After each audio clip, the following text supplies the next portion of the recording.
Assalamualaikum warahmatullahi wabarakatuh. Alhamdulillah, pada sore hari ini kita bertemu lagi bersama saya Muhammad Nur Ilham dalam acara Ngobrol Santai. Nah, pada kesempatan hari ini kita kehadiran salah satu UKM dari Universitas Al-Hariyah, yaitu KSR. Nah, di sebelah saya udah ada Kak Widya. Halo Kak Widya. Sehat? Alhamdulillah. Nah, Kak Widya ini selain cantik, pinter, dan tinggi ya, dia juga salah satu ketua ya? Iya, komandan katanya dari KSR itu sendiri. Nah, tentang keseharian sama biodata Widya itu kayak gimana sih dalam keseharian di luar kegiatan KSR itu sendiri? Baik, perkenalkan sebelumnya nama saya Widya Ya. Nasi. Di sini saya sebagai komandan KSR Universitas Al-Hariyah. Di sini saya alamatnya berumah di Jombang Kali, dekat di sini.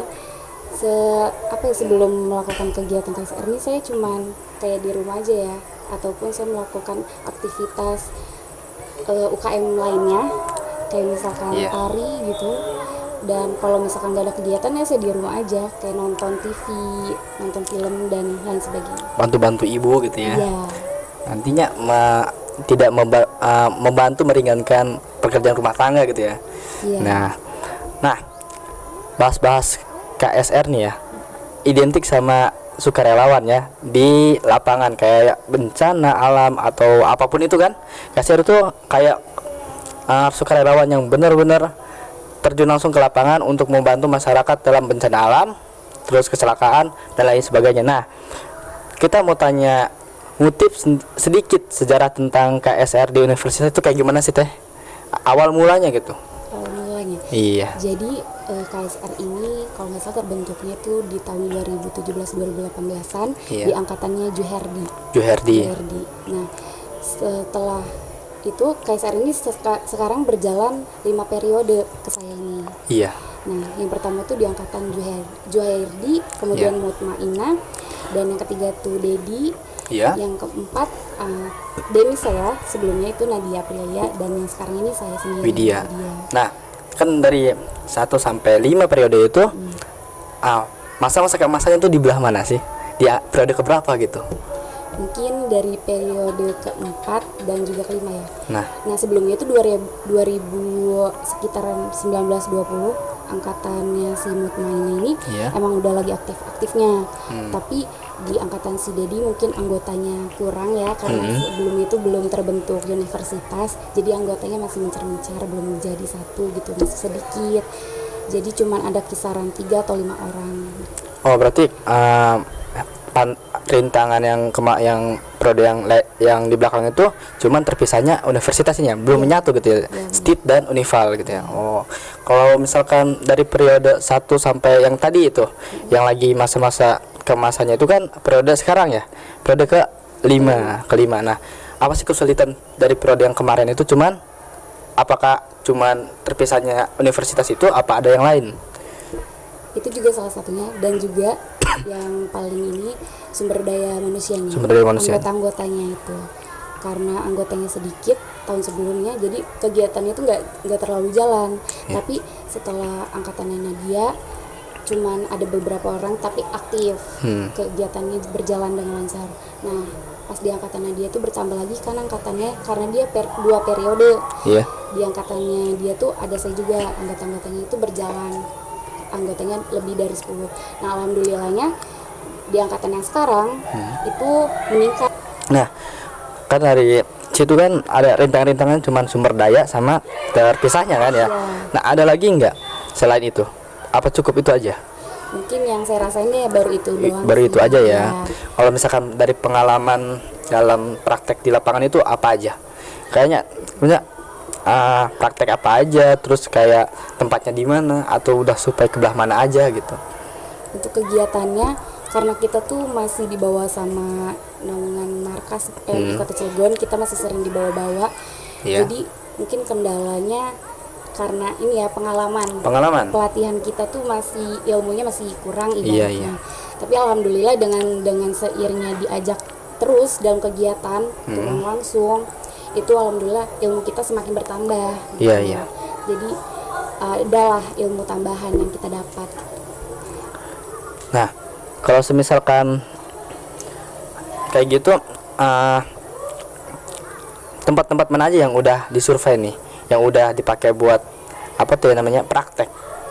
Kalau untuk praktek biasanya kita tuh di markas ya, Di markas. Kota Cilegonnya langsung. Dan sebelumnya kita tuh pernah ikut Jumbara. Jumbara, apa tuh Jumbara? Jumpa Bakti Gembira. Di mana? Di Cilegon? Itu di Cilegon. Cilegon. Kita baru melaksanakannya di bulan-bulan Oktober situ. Jadi itu kita sebagai panitianya. Iya. Itu yang dari Madya, Wira, Iya. itu segala macam dari SMA, SMP. Kita sebagai penyelenggaranya, panitianya, kita ikut berproses langsung Iya. untuk membantu markas juga. Dan sebelumnya juga kita tuh pernah ikut TKRD, itu TKRD. seprovinsi Banten. Jadi kita di situ ada pelatihan kayak bertemu sesama KSR atau relawan dari seluruh Banten itu di situ, di TKRD itu. Tapi pelatihan pokoknya itu apa di situ? Biasanya pertolongan pertama sih ya yang paling umum. Oh, iya, Pertolongan iya, iya. pertama, terus ada kayak apa namanya, WOS gitu, WOS. kepalang merahan, donor darah, itu yang paling ternama di PMI gitu ya, Palang Merah dan KSR juga gitu. Paling yang di apa ya, yang diutamakan ya? Ya, Yang paling diutamakan. Oke. Kalau misalkan kayak patah tulang tuh, apa ada nggak sih pembelajarannya di situ? Kayak kan kalau orang kecelakaan pasti patah tulang tuh ya. Iya. Nah, pertolongan pertamanya kayak gimana gitu? Mungkin ada nggak? itu ada. Ada. Kita belajar itu pertolongan. Oh, Maksudnya iya. pertolongan pertama itu materinya tentang kayak pembidaian gitu. Oh. Jadi pembalutan segala macam di situ. Iya, iya, iya.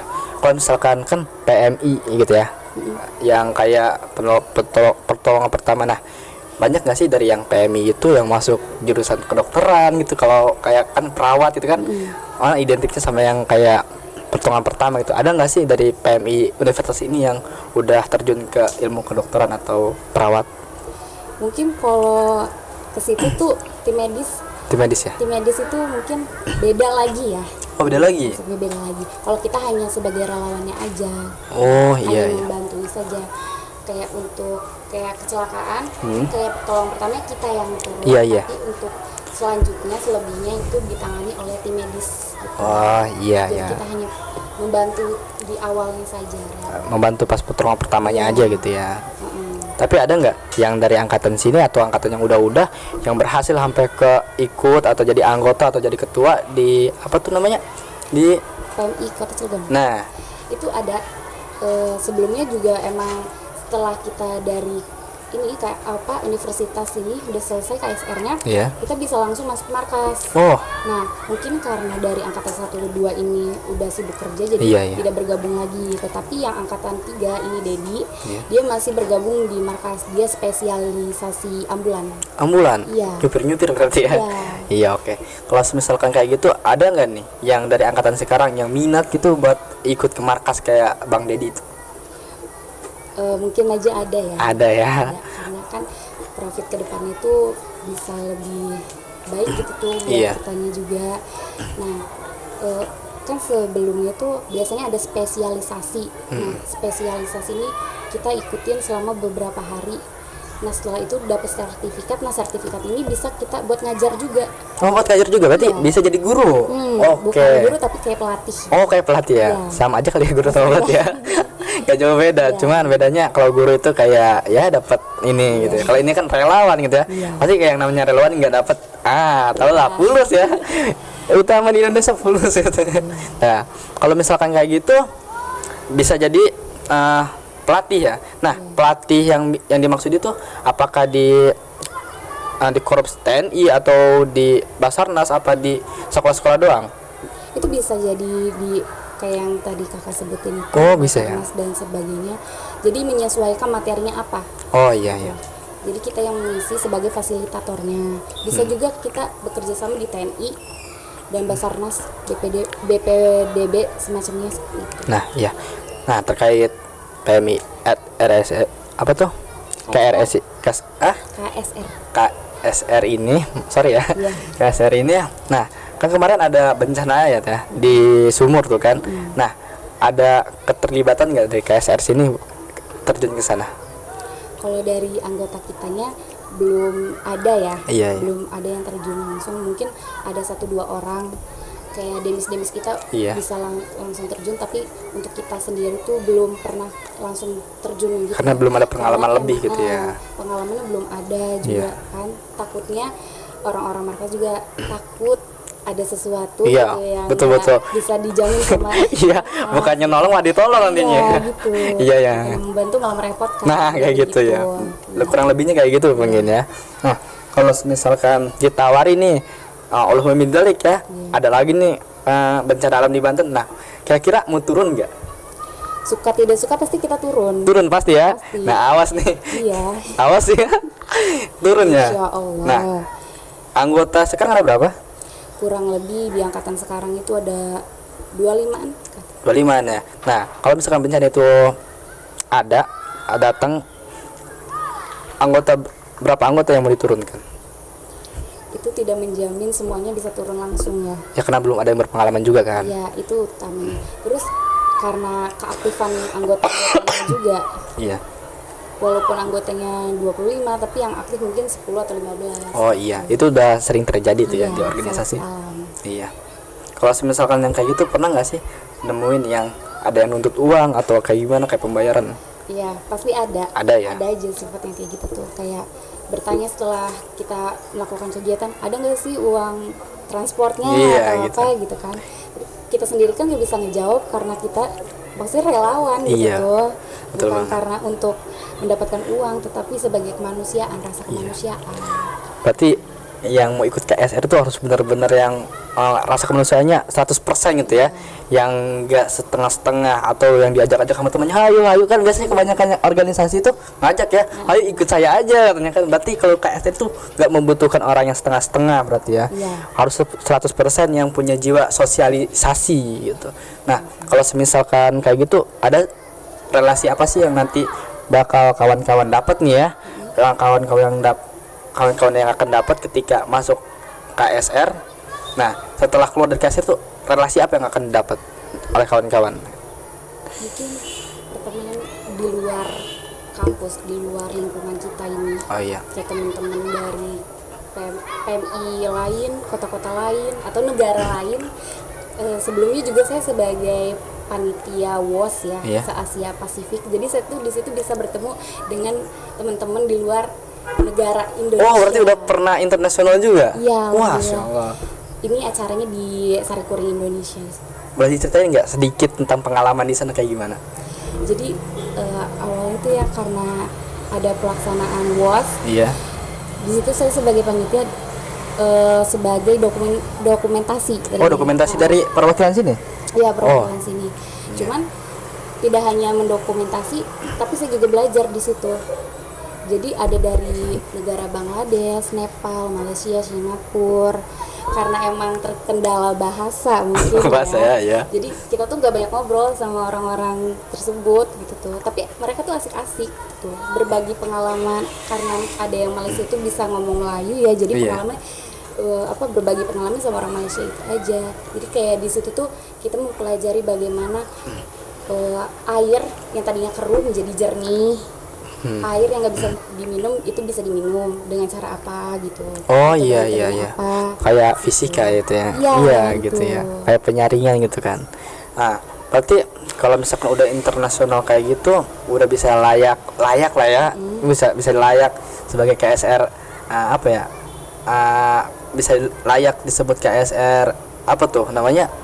Harapan gitu ya. Maksudnya harapan itu maksudnya yang harus diprioritaskan dalam universitas ini gitu kan. Iya. Maksudnya nggak boleh di ini, soalnya udah masuk internasional juga, udah pernah gitu kan. Nah, pengalaman yang paling berkesan dalam internasional itu apa? Salah satunya aja yang paling berkesan, yang paling nggak bisa dilupakan gitu. Itu hari penutupan ya. Jadi di situ iya. kita ada kayak saling bertukar budaya. Di situ paling berkesan banget. Jadi kita bisa memperkenalkan budaya kita ke negara-negara lain. Dan juga saya juga bisa mempelajari budaya-budaya mereka di malam itu. Itu malam terakhir karena kita tuh acara cuman 4 hari. Itu anggota yang ikut ke sana dari sini berapa? Kalau yang dari perwakilan dari universitas ini cuma saya doang sih. Oh, berarti digabung Indonesia gitu ya? Iya. Oh, iya. Tapi pas pertukaran budaya itu, kita ikut serta nggak sih dalam Pembelajarannya. iya, apa pertukaran budayanya gitu, kayak ikut nari-nari atau gimana? Iya. Ikut juga. Iya, Alhamdulillah ya. Berarti kalau di situ berarti udah punya basic nari juga berarti. Ya karena saya ikut UKM sebelah. UKM apa? Terus sebelah ya, oke. Iya. UKM sebelah. Nah, kalau selain internasional ada lagi nggak dari dalam dalam negeri ini ikut ke wilayah apa aja gitu? Pelatihan di mana? Di Bali atau di mana? Pernah nggak? Belum sih, belum sampai situ. Belum ya. Masih di sekitar Cilegon aja, atau di luarnya pun di daerah Serang. Di belah mana kalau boleh tahu? Waktu itu kita kalau nggak salah daerah Cipocok sana. Cipocok. Itu dalam rangka apa? Pelatihan atau melatih? Pelatihan. Pelatihan. Iya. Oh, pelatihan apa? Sama. Sama aja. Kayak Kayak PP gitu. Sekolah siaga bencana. Siaga bencana. SKAB. Iya. Kepala merahan dan segala macam. Nah, kalau kita udah tanya-tanya tentang pembentukan tuh kan, pengalaman segala apa, boleh digambarkan nggak cara misalkan kalau kita putus nih ya, putus nih, dari saya putus nih, apa yang harus dilakukan pertama? Biar kita di sini tuh yang nonton dapat ilmunya juga, bukan membahas KSR tapi cara mengatasi pertolongan pertama gitu kan. Kalau misalkan kita luka atau patah tulang, apa sih yang harus dilakukan untuk pertolongan pertama itu? Mungkin untuk hal kecilnya, iya. misalnya kita memiliki luka, iya. jatuh sini, itu ini nih yang biasanya orang-orang tuh membersihkannya menggunakan alkohol. Itu sebenarnya tidak baik. Kenapa tuh? Dialirin dengan air yang mengalir. Oh, tuh untuk Pak Ridwan Pak ya? Ya, jadi untuk sekarang tuh lebih baik membersihkannya menggunakan air yang mengalir. Oh iya.